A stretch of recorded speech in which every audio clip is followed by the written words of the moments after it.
lorsque l'on commence à créer du contenu, à faire du contenu, etc., il y a toujours un petit symptôme, ou un petit syndrome plutôt qui revient, c'est ce putain de syndrome de l'imposteur. Parce que quand on fait une vidéo, on se dit mais pourquoi moi je peux parler de ça alors que d'autres personnes avec beaucoup plus d'audience, de popularité, de visibilité, etc. en ont parlé. Pourquoi moi je ferais ça alors que ces autres personnes ont plus d'expertise que moi. Dans cette vidéo, on va voir comment créer du contenu sans le syndrome de l'imposteur et savoir quoi dire dans ces vidéos pour paraître plus crédible. Reste bien jusqu'à la fin parce qu'à la fin, je vais te donner... En fait, si tu veux, au départ, je vais un peu parler des personnes qui ont une expérience sur un sujet, des personnes qui ont une expertise sur un domaine. Et à la fin de cette vidéo, je vais donner justement des conseils, je vais te donner des astuces pour si tu n'as pas d'expérience, d'expertise ou tout autre, si tu pars en fait de zéro, comme moi je l'ai fait avec la création de contenu. Donc, dans un premier temps, le syndrome de l'imposteur, je pense que tu connais, mais juste un case, je vais le détailler pour les personnes qui ne connaissent pas. C'est lorsque tu crées du contenu et que tu te sens pas légitime à en parler. De sorte que, par exemple, tu te dis « Ouais, mais cette personne a fait une vidéo qui a eu 200 000 vues, pourquoi moi je ferais alors que personne ne regardera ma vidéo, etc. » C'est ça, en fait, si tu veux. C'est t'as l'impression d'être un imposteur et que personne va regarder ta vidéo ou personne va se sentir pris par ce que tu dis parce que tu auras certainement copié ou pas du tout. Après, ça dépend de beaucoup de facteurs qui rentrent en jeu. Mais le syndrome de l'imposteur, c'est ne pas se sentir légitime à faire une chose. Et donc, comment passer au-dessus de ça? J'en sais rien. Donc, je vais te parler de mon cas personnel. Parce que c'est vrai que ça m'arrivait des fois de me sentir pas légitime de publier une vidéo sur un sujet. Mais je pars du principe que chaque personne a une vision sur un sujet et a des choses de plus à dire qu'une autre personne. Après, ça ne veut pas dire qu'il faut faire tous les mêmes contenus sans être plus pertinent qu'une autre personne. Mais ça veut juste dire que sur certains sujets, tu vas avoir plus de facilité à développer des propos qu'une autre personne. Ça va être plus facile pour toi de parler, je sais pas, par exemple, de création de contenu ou de développement web ou d'une connerie comme ça, que de parler de vente. Et après, ce sera beaucoup plus simple pour toi aussi de parler de quelque chose que tu connais, de parler de ton expertise que tu as pu acquérir pendant ces années, ou de l'expérience que tu as eue, ou des retours d'expérience que tu as pu avoir.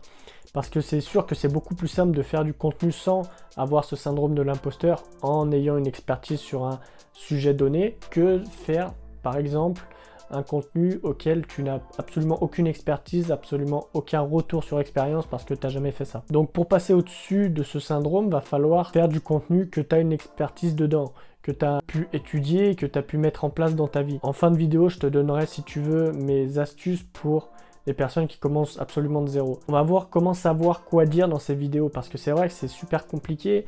Lorsque l'on commence, on ne sait pas vraiment comment aborder les choses, on ne sait pas comment ça va se passer, on ne sait pas comment on va développer les trucs. Et puis arrivé à un moment, en fait, on n'arrive pas à trouver nos mots, on n'arrive pas à parler et puis on ne sait pas ce qu'on dit, tout simplement.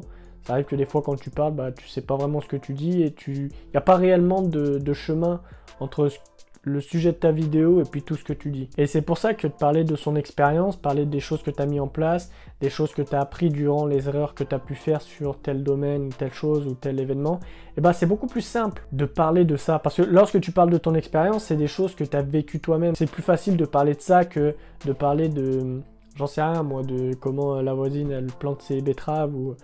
Voilà. Parce que mine de rien, notre vie passée est remplie de contenu. Si tu arrives à faire le point sur pas mal de choses, je pense que tu as pas mal de contenu que tu pourrais tourner en te sentant légitime sans avoir ce syndrome d'imposteur parce que toi, tu as pu passer telle ou telle étape de ta vie qui t'ont fait évoluer d'une certaine façon, etc. Et maintenant, on va voir si tu veux pour les personnes, pour toi qui n'as pas du tout d'expérience dans ce que tu veux faire, dans ce que tu veux te lancer. Tu veux te lancer là-dedans parce que c'est quelque chose qui t'attire. Pas de là à dire que c'est ta passion parce que justement, tu en as jamais fait, donc...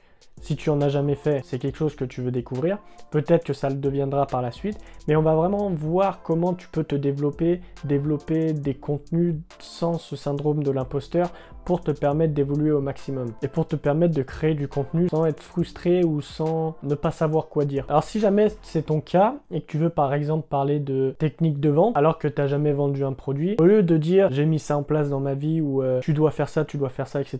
Par exemple, au lieu de dire mets ça en place pour vendre mieux, eh ben, tu peux dire, par exemple, j'ai étudié pas mal de personnes qui ont mis ce schéma en place et qui donnent pas mal de résultats. Donc c'est quelque chose qui devrait marcher, c'est quelque chose qui devrait t'apporter un maximum de bénéfices. Si jamais c'est pas le cas, eh ben, tu me dis et puis je reverrai ça, etc. Après, tu fais ton contenu comme tu veux. Mais au lieu de dire aux autres ce qu'ils devraient faire, dis aux autres que tu as étudié la chose. Ça sera beaucoup plus simple de créer du contenu par la suite que justement de dire, bah, tiens, fais ça, fais ça, fais ça, alors que toi, tu l'as jamais fait. Mais il faut que tu sois honnête sur ça. Faut pas que tu dises ouais, moi j'ai vendu machin alors que t'as rien vendu. Faut pas que tu dises, faut pas que tu donnes des conseils sur la création d'entreprise alors que t'en as jamais créé une.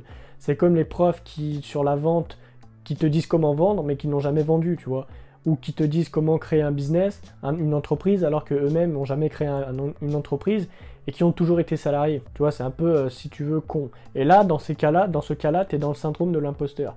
Parce que le mec, il parle d'une chose qu'il a jamais pu mettre en pratique. Donc c'est bien la théorie, mais c'est pas suffisant, si tu veux, dans la vie de tous les jours. Faut pas que tu donnes des conseils que tu devrais penser donner, mais il faut que tu donnes des retours d'expérience. Faut que tu donnes des retours sur des choses que tu as pu mettre en place, sur des systèmes que tu as mis en place qui ont marché ou qui n'ont pas marché. Et puis après, c'est à toi de voir par la suite comment tu peux créer ton contenu en fonction de ça. Mais c'est vrai qu'au début, c'est toujours assez compliqué de parler des choses, mais parle de... Je sais pas, imaginons tu te lances par exemple dans tout ce qui est copywriting ou dans tout ce qui est vente. Au lieu de dire qu'il faut faire telle ou telle chose pour la vente, comme je te l'ai dit tout à l'heure, tu dis que tu as lu un livre d'experts, etc.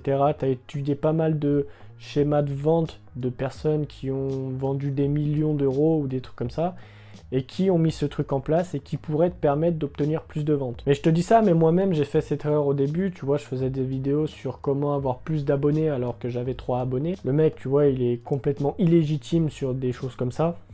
Tu vois, c'est un peu con en fait. Mais c'est avec ce recul-là que par la suite, tu peux développer, si tu veux, une expertise sur pas mal de sujets. Et c'est ça qu'il faut que tu fasses si tu veux aujourd'hui. Il ne faut pas que tu donnes des conseils sur des trucs que tu n'as jamais eu ou des résultats que tu n'as jamais eu ou des conseils que tu n'as jamais mis en place. Il faut vraiment que tu bases, si tu veux, ton contenu sur des choses que tu peux mettre en place, que tu as mis en place, ou si tu veux des études qui ont été faites, pas simplement sur des trucs que tu as mis en place, parce que c'est sûr que quand tu commences de rien, tu peux pas faire du contenu sur des choses que tu as mis en place parce que tu n'as rien mis en place. Mais dans ces cas-là, il faut aller piocher dans les personnes qui ont mis en place à ta place. Et c'est de ce fait-là que tu vas pouvoir développer du contenu et avoir pas mal d'idées de contenu en fait. Plus tu vas piocher dans cette poche d'idées auxquelles tu as énormément d'idées en fait, tu as énormément de personnes.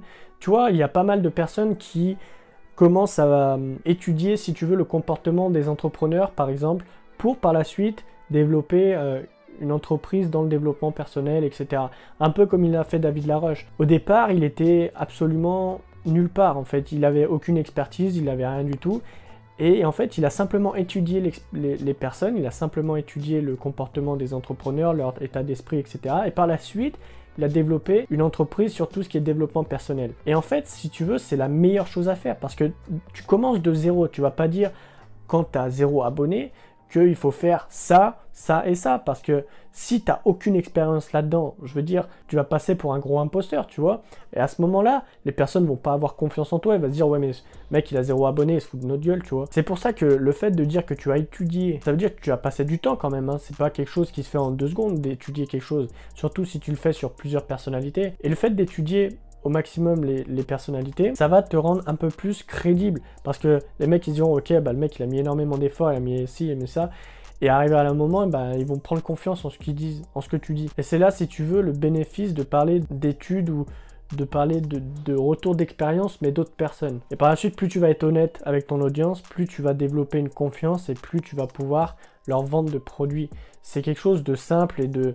Enfin, je veux dire, c'est de partout et je sais que je le répète assez souvent, mais mine de rien, c'est quelque chose d'assez essentiel. Donc si jamais tu veux par exemple créer du contenu sans le syndrome de l'imposteur ou créer du contenu sans que tu aies d'idées, moi je te donne pas mal de conseils dans mes mails. Si jamais tu veux rejoindre ça, je te laisse rejoindre, c'est le premier lien dans la description. Mais ne rejoins pas si t'es pas convaincu que tu peux vivre de la création de contenu. Ne rejoins pas si t'es pas convaincu que tu peux gagner ta vie avec du contenu en vendant de l'information, etc. Moi, je veux simplement les personnes qui sont aussi convaincues que moi que grâce à l'émergence des réseaux sociaux, tu peux réellement gagner ta vie sur ça. Actuellement, c'est pas mon cas, mais justement, je suis en train de mettre en place pas mal de choses. Si tu veux suivre ça, je te laisse rejoindre les mails. C'est le premier lien dans la description. Moi, je te dis à demain. C'était Fabien. Bisous!